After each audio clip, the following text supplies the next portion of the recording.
Fiona Horn était agenouillée dans la terre du Lough Hui lorsque sa truelle a heurté quelque chose de si solide qu'elle l'a arrêté de prendre froid. Sous un rocher de 40 000 livres enfoui dans un sol qui n'aurait dû contenir que de la roche ordinaire du sable et des siècles de sédiments naturels, elle a découvert des preuves qui semblaient défier toutes les attentes géologiques.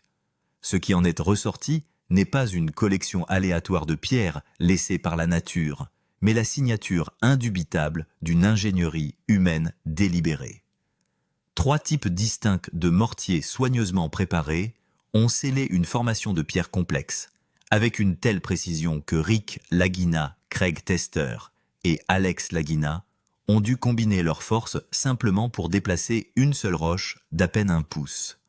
Le matériau semblable à un mortier a été très bien réalisé, a expliqué Fiona.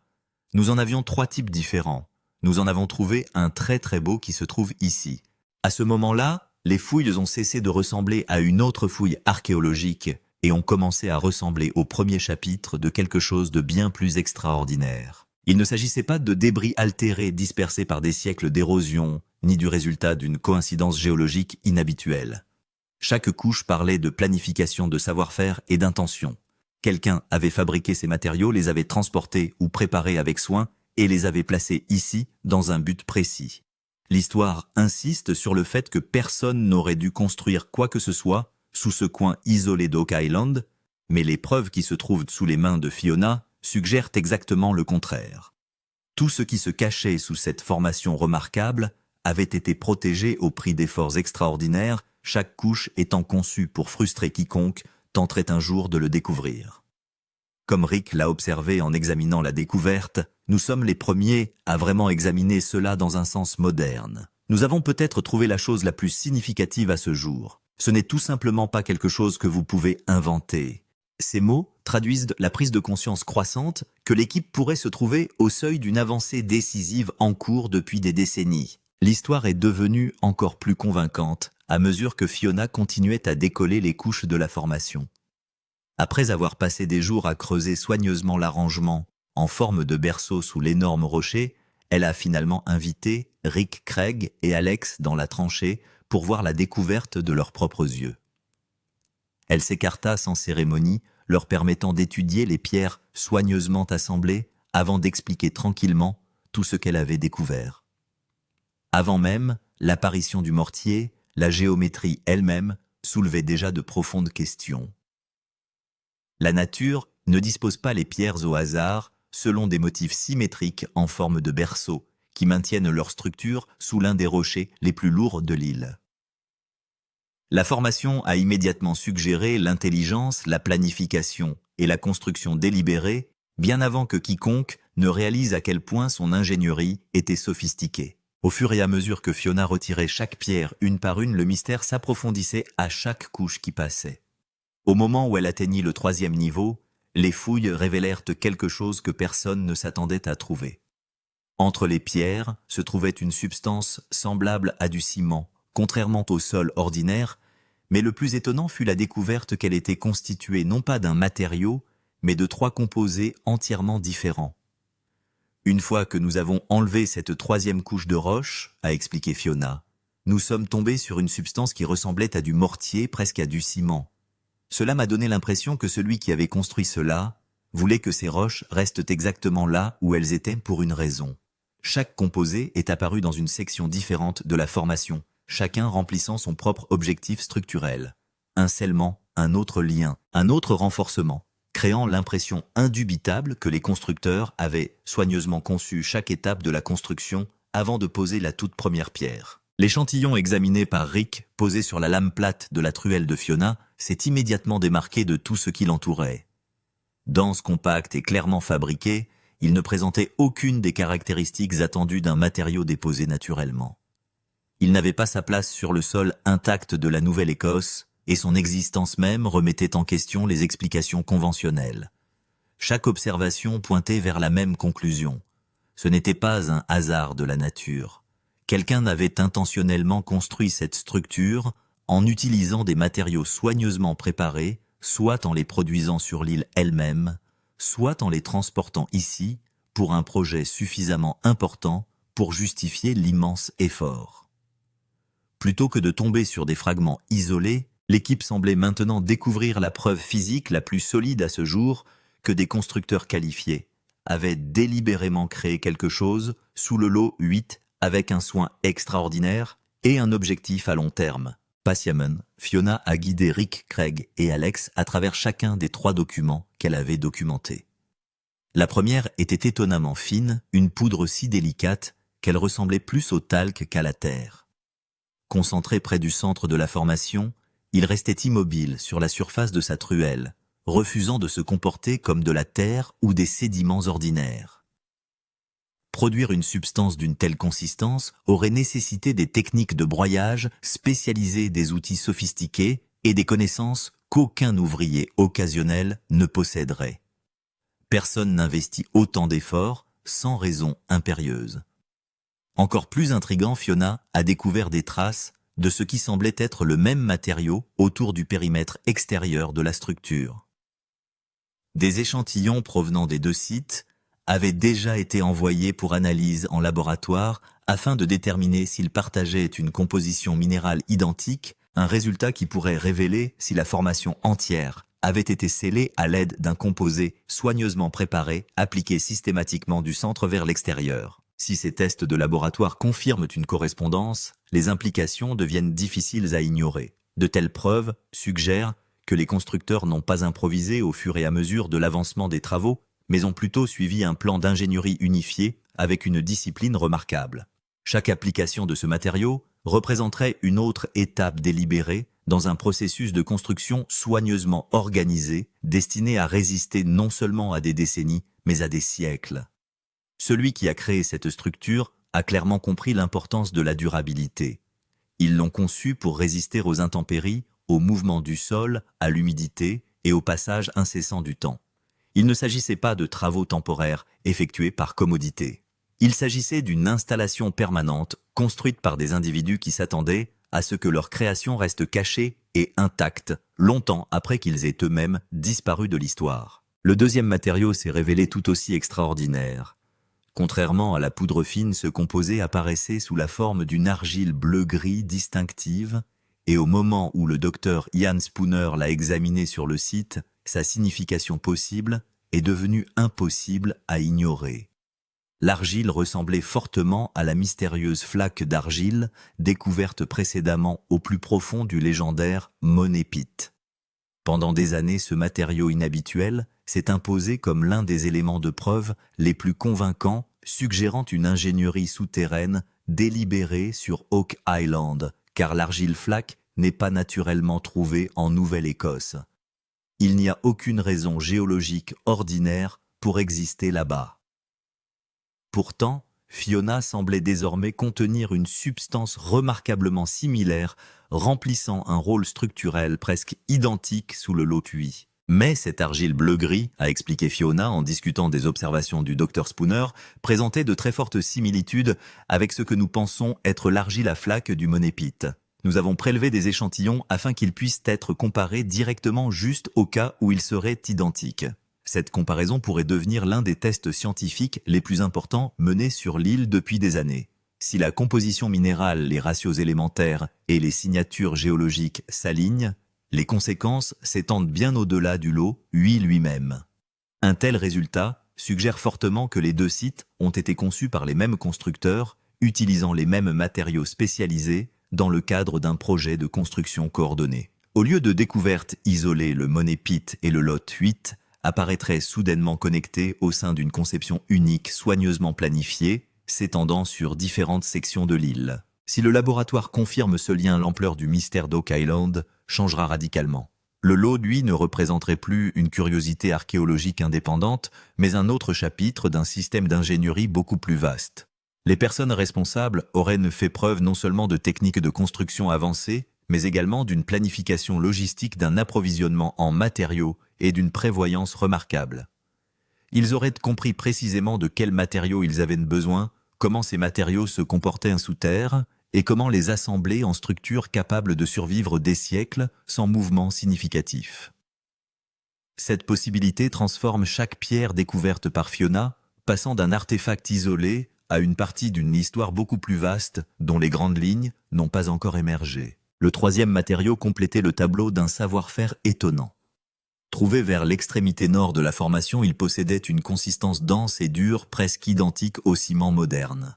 Pressé étroitement dans les espaces étroits entre les pierres individuelles, il avait été appliqué avec une force et une précision indubitables. L'efficacité de ce travail est devenue immédiatement évidente lors des fouilles. Même avec Rick Craig-Alex et Fiona, travaillant ensemble plusieurs pierres, ont refusé de bouger malgré un effort soutenu. Ils sont restés verrouillés exactement là où leur constructeur les avait placés peut-être pendant des centaines d'années. Le mortier avait accompli précisément ce pourquoi il avait été conçu, préservant la structure avec une résistance remarquable, tout en empêchant même une force extérieure substantielle de perturber sa géométrie soigneusement organisée. Cette résistance est devenue une évidence en soi. Une pierre lâche reposant naturellement dans le sol se déplace lorsqu'une pression suffisante est appliquée. Une pierre liée en permanence aux pierres voisines par un mortier technique se comporte très différemment. Il résiste, ça tient. Il reste fixé exactement comme prévu. La stabilité remarquable de la formation du lot 8 a révélé que ces constructeurs n'empilaient pas simplement des roches pour des raisons de commodité. Ils possédaient des connaissances pratiques en ingénierie et créaient délibérément une structure destinée à survivre pendant des durées extraordinaires. Chaque observation pointait vers l'habileté plutôt que l'improvisation, vers la planification plutôt que le hasard. Comme Craig Tester le réfléchissait tranquillement en étudiant les fouilles, il y avait une raison à cela. Ce n'était pas seulement pour soutenir ce rocher, il pourrait aller beaucoup plus profond. Cette simple pensée a recadré toute la découverte. L'observation de Craig soulève peut-être la question la plus provocante de toutes. Et si ces matériaux n'étaient jamais originaires d'Oak Island? Et si l'argile, les composés finement broyés et les liants spécialisés avaient été transportés à travers les eaux libres, parce que les ressources locales ne pouvaient tout simplement pas accomplir ce que les constructeurs voulaient? Il ne s'agissait pas d'une vaine spéculation, mais d'une question archéologique pratique. Tout au long de l'histoire, les civilisations ont transporté des matériaux de construction rares uniquement pour construire quelque chose considéré comme d'une importance exceptionnelle. Si des tests en laboratoire révèlent finalement qu'un seul de ces types de mortiers possède une signature minérale étrangère à la Nouvelle-Écosse, les conséquences deviennent stupéfiantes. Personne ne transporte des matériaux d'ingénierie spécialisés à travers l'Atlantique jusqu'à une île isolée simplement pour assembler un ordinaire tas de pierres. Une telle entreprise n'aurait de sens que si ce qui se trouvait sous ces couches soigneusement conçues était considéré comme suffisamment précieux pour justifier un effort extraordinaire, un secret méritant d'être protégé à tout prix. L'effort requis, les navires, la main-d'œuvre. La planification reflète l'ampleur de ce qui se cache en dessous. Les échantillons vont déjà au laboratoire. Les résultats raconteront toute l'histoire. Le plan pour la phase suivante est une bisection, une coupe verticale, précise à travers le côté gauche de la formation directement vers le bas, à travers chaque couche de construction. Chaque couche, lue de bas en haut, devient un journal de construction. Ce qui a été placé en premier, ce qui a été ajouté ensuite, ce qui a été scellé en dernier. Des échantillons de sol prélevés sous chaque niveau de pierre seront soumis à une analyse indépendante. Traces de pollen, matière organique, composition des sédiments. Chaque couche supprimée est une page d'un document dont les constructeurs d'origine pensaient qu'il resterait enterré pour toujours. La séquence révélera si cette structure a été construite en un seul effort ou en plusieurs phases. Et cette réponse à elle seule pourrait remodeler toute la chronologie des activités sur cette île. Et s'il y a un vide en dessous, une bouche de puits, un creux préparé, une entrée vers quelque chose de plus profond, la bisection le trouvera. La géométrie ne se cache pas.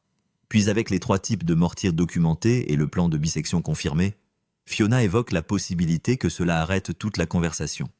Elle pense qu'il pourrait s'agir d'une entrée de puits de tunnel, que la structure au-dessus n'est pas seulement une formation scellée, mais un capuchon délibéré sur un point d'accès souterrain placé directement en dessous. La réalité est qu'il y a du plomb et de l'argent au-delà des valeurs de base dans la structure elle-même, éventuellement en association avec un puits ou un tunnel. Nous devons donc être patients à ce stade. Cela doit être motivé par le processus archéologique. une entrée de puits scellée sous une formation de pierre artificielle, sous un rocher de 40 000 livres. Ce n'est pas une coïncidence géologique, c'est une conception. C'est précisément ainsi que quelqu'un protégerait l'accès souterrain s'il avait besoin de cette protection pour survivre à des siècles de conditions météorologiques, d'érosion et d'investigation. Il n'y a pas de contre-argument car il n'y en a pas à faire valoir. Les fouilles se poursuivent. Le bouton qui pourrait réécrire la chronologie. Sur le lot 5, l'équipe de l'archéologue Laird Niven est de retour sur la fondation en pierre arrondie qui a produit un artefact médiéval la saison dernière. Le travail est soigné méthodique. Michaela travaille une section proche du sol brosse, dans une main truelle dans l'autre lorsque la truelle attrape quelque chose de solide petit fin. Elle nettoie la saleté et la présente à la lumière. Un bouton, un léger motif pressé sur son visage. Laird traverse le site pour l'examiner. Après 2 saisons complètes de fouilles dans cette zone, son bilan est mesuré mais révélateur. La concentration d'objets personnels, boutons, perles, fragments métalliques sortant de cette zone spécifique n'est pas une dispersion aléatoire. C'est un modèle. La saison dernière, ici même zone, même couche de sol, l'équipe a actionné un bouton en bronze arsénical recyclé. L'année dernière, on a trouvé ici un bouton qui s'est avéré être fait de bronze à l'arsenic recyclé de la période médiévale, ce qui est assez intéressant. Quand ce bouton est allé au laboratoire, l'analyse est revenue au Moyen-Âge. Un artefact médiéval sur Oak Island, dans un sol qui, selon l'archéologie traditionnelle, n'a pas été découvert par les Européens avant les années 1600 au plus tôt. Un bouton datant d'une période antérieure, de 3 à 4 siècles, à la chronologie acceptée de la colonisation de ce littoral. Ce résultat en soi était extraordinaire, suffisant pour réécrire l'histoire présumée de qui était, sur cette île, et quand. Mais un artefact aussi important soit-il existe, de manière isolée. Cela peut être remis en question. Cela peut être appelé une anomalie, une valeur aberrante, un point de données unique qui n'établit pas encore de modèle. Le nouveau bouton change cette équation.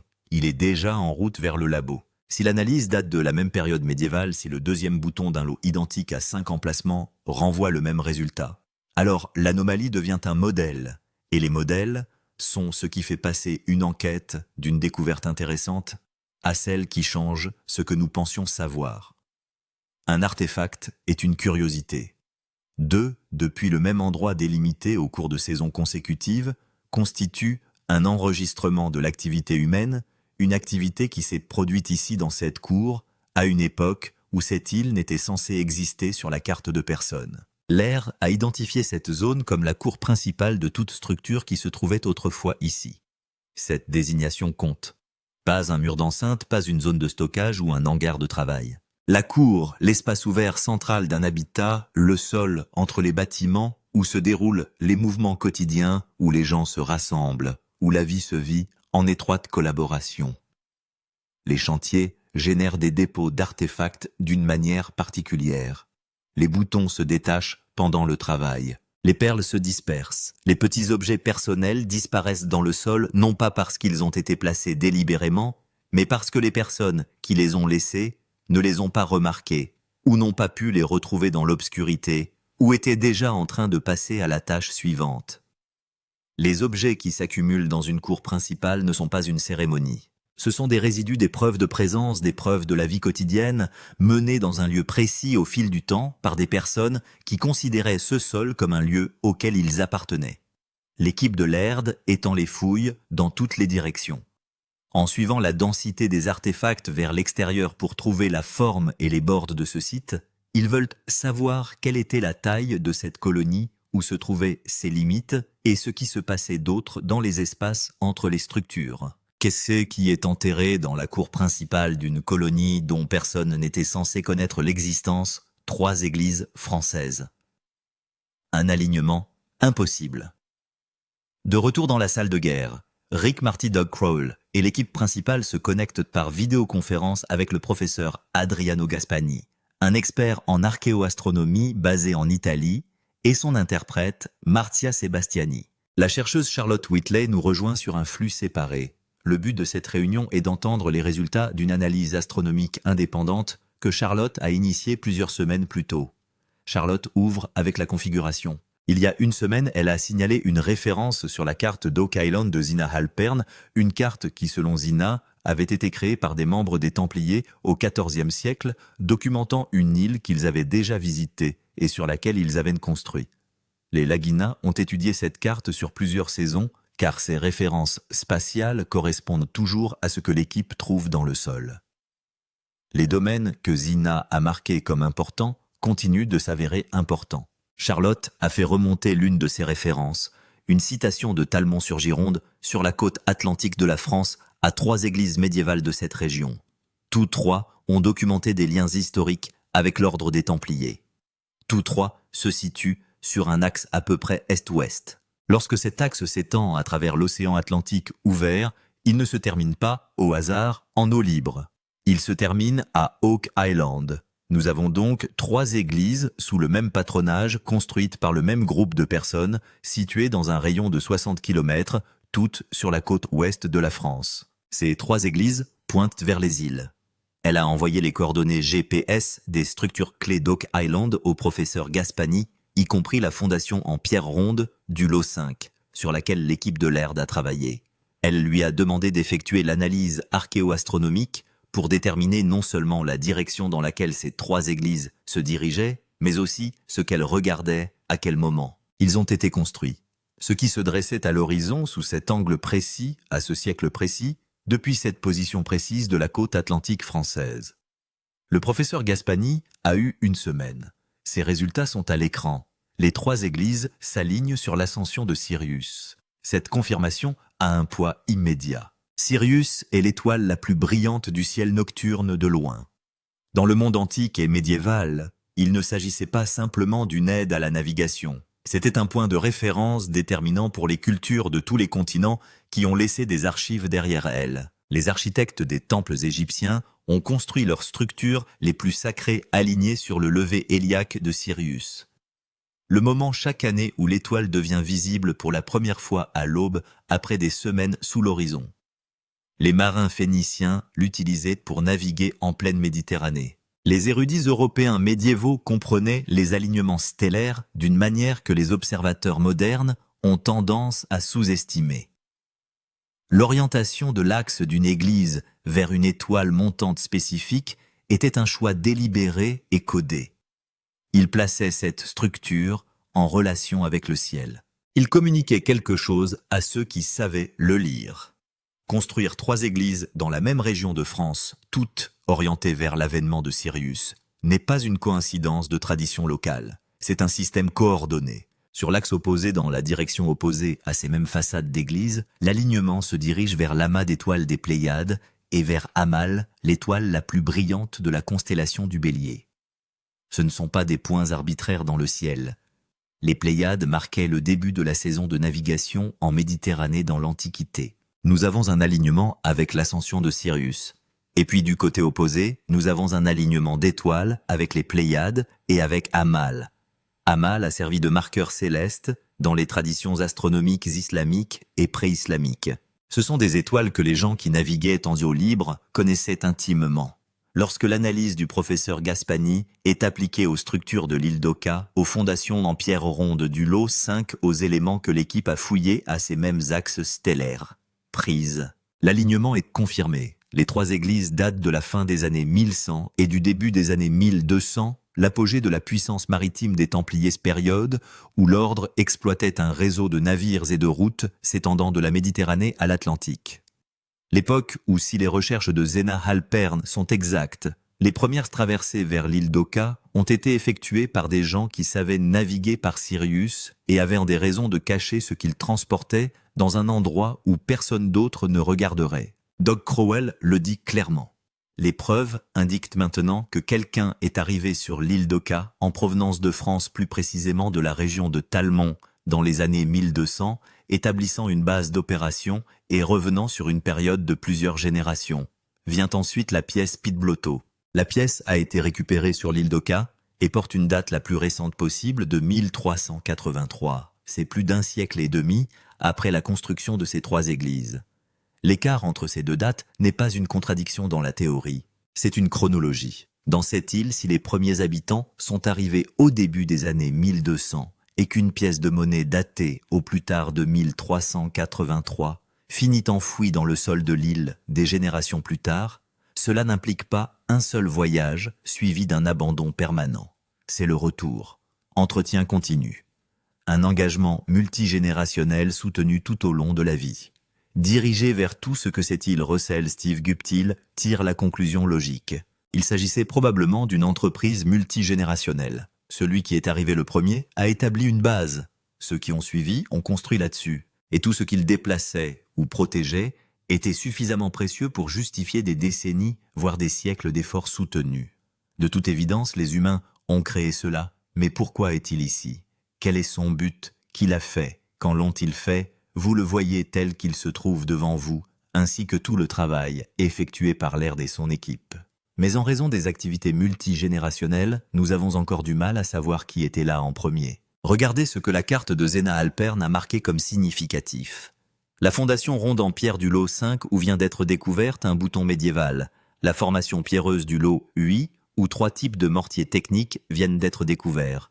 Le gouffre financier. Chaque site qu'elle a identifié produit désormais des preuves matérielles. Elle a marqué ces endroits pour une raison. Et fouille après fouille, le terrain lui donne raison. Rick Lagina écoute toute la présentation. La référence Talmont, les 3 églises, les données d'alignement stellaire, la chronologie des pièces de Pete Blotto, le cadre multigénérationnel sans interruption. Il traite chaque pièce au fur et à mesure qu'elle arrive, et lorsque l'analyse est terminée, sa réponse est le moment le plus révélateur de toute la session War Room. Rick déclare qu'il a du mal à rejeter cette conclusion. Ce n'est pas une remarque fortuite. Rick Lagina a passé 12 saisons à approcher cette île avec une discipline que la plupart des gens qui regardent la série n'apprécient pas pleinement. Il a vu des pistes convaincantes s'effondrer lors d'analyses en laboratoire. Il a vu des théories qui semblaient hermétiques se dissoudre lorsque les preuves matérielles ne tenaient pas le coup. Il s'est opposé à son propre optimisme, à l'enthousiasme de l'équipe, à tout instinct qui voulait parvenir à une conclusion avant les données. Cette retenue n'est pas la télévision. Prudence, c'est la vraie chose, et c'est à ce moment-là qu'elle cède, car les données se sont accumulées au-delà du point où la retenue est la réponse honnête. Cela aurait été le cas il y a 1200 ans, nous en aurions ri. Et c'est assez significatif, car il existe désormais un ensemble de preuves démontrant que c'est peut-être le point de départ d'un effort ici sur l'île pour faire quelque chose. C'est ici que l'épisode atterrit. 3 types distincts de mortiers techniques sur le lot 8, dont l'un peut correspondre chimiquement à l'argile trouvée à l'intérieur du gouffre, à argent scellant. Ce que Fiona pense être l'entrée d'un tunnel sous un rocher de 40 000 livres. Un deuxième artefact médiéval émergeant de la cour principale du lot 5 dans la zone exacte qui a produit le bouton médiéval la saison dernière. Et le professeur Adriano Gaspani travaillant de l'autre côté de l'Atlantique avec des registres d'églises historiques et des coordonnées GPS confirmant que 3. Des églises templières vieilles de 800 ans sont géométriquement alignées sur un océan ouvert avec les structures de cette île. Chaque zone identifiée comme importante sur la carte de Zena Halpern produit désormais des preuves matérielles. Chaque fil conducteur de l'équipe revient à la même période, à la même origine géographique, au même modèle de construction intentionnelle, par des gens qui savaient exactement ce qu'ils cachaient et qui ont conçu leur dissimulation pour survivre à chaque génération qui les a suivis. Pas un seul fil. 3 fils distincts tous convergeant vers le même point du sol, sur une petite île au large de la Nouvelle-Écosse qui n'était censée figurer sur la carte de personne. 3 types de mortiers. Un bouton médiéval. Des églises vieilles de 800 ans orientées au large d'un océan. Si ce n'est pas une coïncidence, alors qu'est-ce que c'est exactement? Déposez votre théorie ci-dessous. Abonnez-vous et activez les notifications. Parce que lorsque ces résultats de laboratoire sur les mortiers et les artefacts reviendront de l'analyse, cette histoire va éclater.